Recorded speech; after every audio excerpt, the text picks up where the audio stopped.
On this day in history, January 6, 2026, we look back at one of the most dramatic foreign policy events of the late 20th century, the U.S. invasion of Panama and the capture of dictator Manuel Noriega.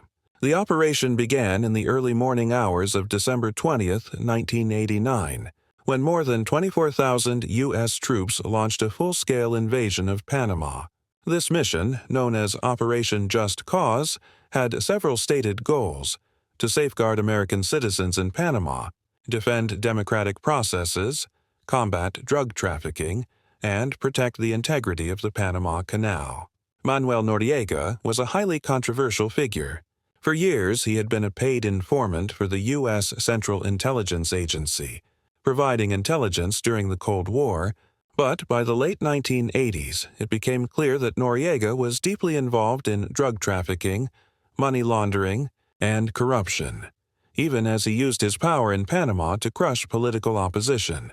As U.S. forces took control of military installations and key parts of Panama City, Noriega avoided capture by seeking refuge inside the Apostolic Nunciature, the Vatican's diplomatic mission.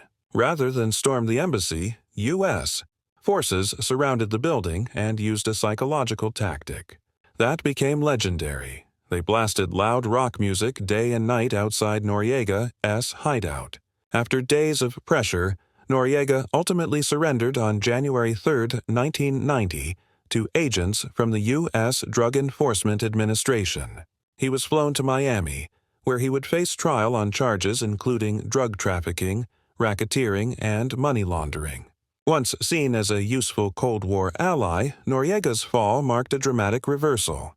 He was sentenced to 40 years in prison in the United States, though that sentence was later reduced and he eventually returned to Panama, where he died in 2017.